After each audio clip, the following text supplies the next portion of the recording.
Welcome, you have reached Imperial Sports, and today's video is Master P, a coach. Let's get into it. As you can see here, a lot of people don't know. Um, Back in the early 2000s, Master P used to try to get into the NBA, and he had summer league or like preseason where you get on a team and try out. As you can see right here, he got the Toronto Raptors jersey. It's also a picture out there that you'll see in a New Orleans jersey as well. So he was really out there, our Hornets jersey. Maybe it's a Hornets jersey, not New Orleans. Where he was trying to get on the team. Master P stands at about anywhere between 6'4", 6'5", or something like that. Uh, and you know, he pretty much got on through his celebrity, pretty much, because I don't think he played like any significant professional anywhere because he was in the game and he was running the label and all that. So he got in off the strength that off of his celebrity and his cachet to get an opportunity like that. Plus he had the hype. Now somebody might categorize that situation more like how J. Cole was over in that league playing, and a lot of people was upset that he took somebody's spot. But it brings attention to that team that nobody never knew about, and that league got on NBA TV because of J. Cole's popularity. So I guess the people who actually run that league, they were happy for that. But as we got to see J. Cole, when it comes to like celebrity basketball, like some people would get that type when you see the celebrities get out there and actually ball, and that's like a pickup game. You like, oh, he got some skill, but when you start taking it a little bit too further and say, okay, we're going professional with it, ah, you know, ah, and that becomes something different when every day all these people do is play basketball, work on their game, and then you get out there, you just might be a little talented than the average or the average celebrities you playing with. You think you get out there with the professionals and you find out, nah.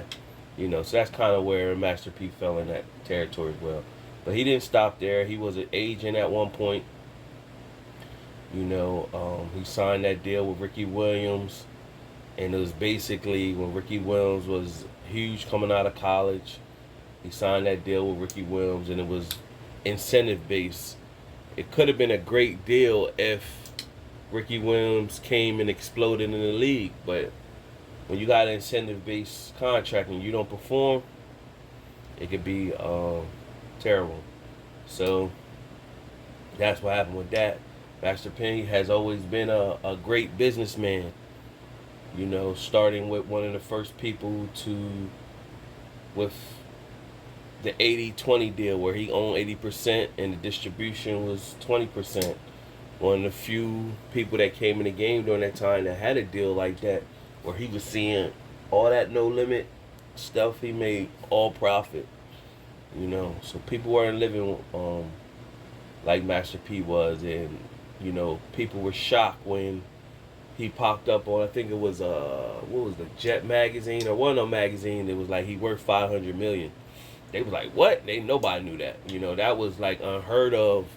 Master P really started all that net worth stuff. Like before that happened, nobody was really at that time talking about, like, it's common now, so everybody think it was a thing. But during the time when Master P, that net worth of 500 million was on that magazine, that was unheard of, especially for black entertainers and stuff like that. When that came out, it changed the game. Like Master P was really out there uh, doing some things. Also put a target on his back. Fast forward, Master P has his own trials and tribulations, ups and downs, and now his latest venture is he signed with Roc Nation to be his agent, and he wants to be the coach of the New Orleans Pelicans. Now, within the last month, there's been a lot of coaching switches. Stan Van Gundy was fired. They said he lost the respect of the young players. And New Orleans has a good young nucleus. Zion Williamson, Brandon Ingram.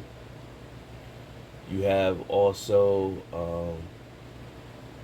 Lonzo Ball, and you could build off of that.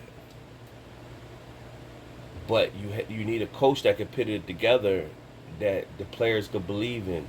They didn't believe in Stan Gundy. They started to tune him out. You hear the rumblings and the rumors going around that Zion Williamson family, they don't want to be in New Orleans. They ready to go. They want him to be in a big market. And really, honestly, your market is what you make it. If you nice, the market's going to come to you. So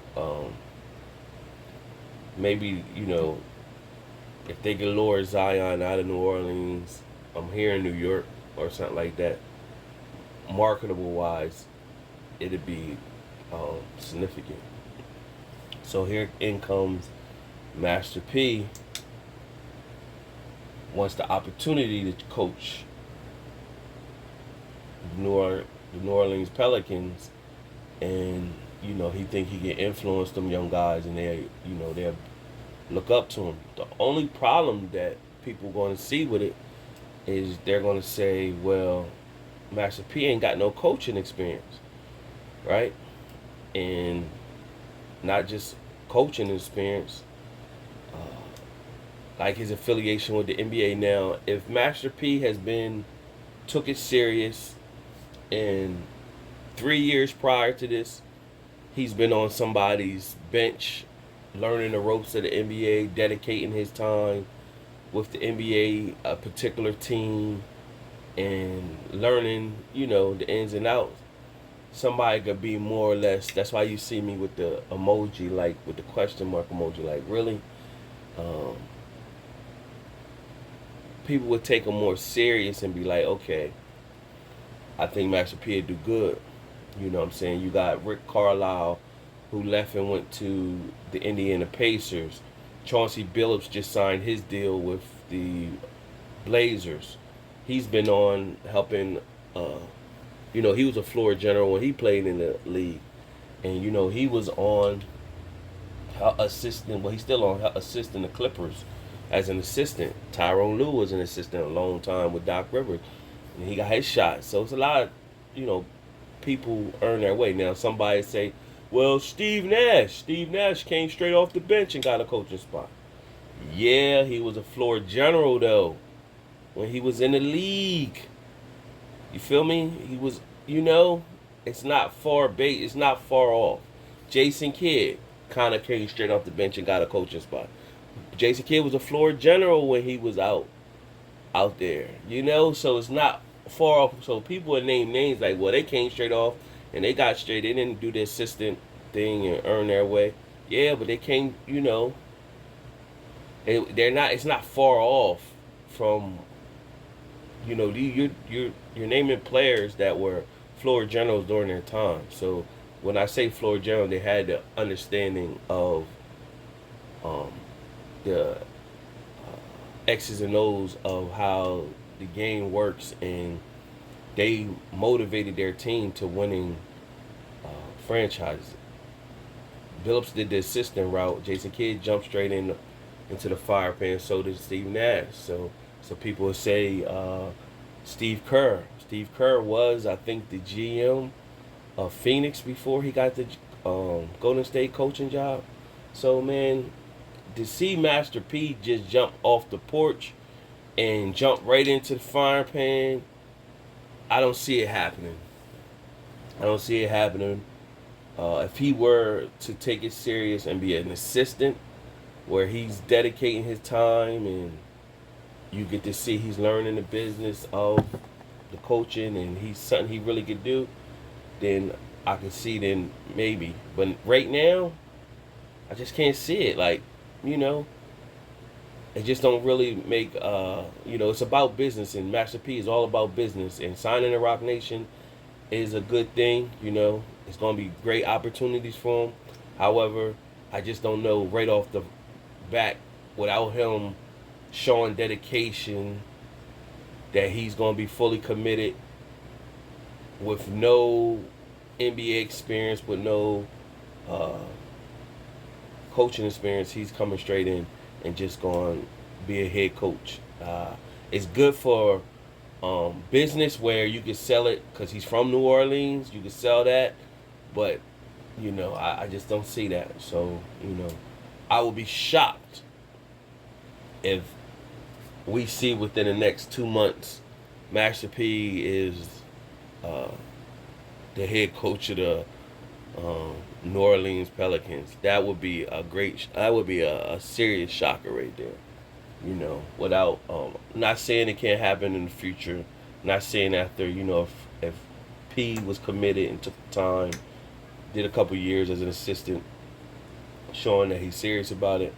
You know what I'm saying? I think it's more the way it looks is just like, yeah, I'll be serious of it if you give me the head coaching job, but I'm not doing no assistant work. If you just gonna give me the head coaching job just off the strength that these players will look up to me, then I don't know about all that. I don't know if if you're an owner of a franchise that you're gonna do that. That opens up the door for so many other things. But somebody could say, well, it's as of late in life, a lot of things is being done not traditional, and it's opened up the door for other things. So I go with that too. So that's my take on the matter. Subscribe to the channel, like the video, leave a comment. Till next time.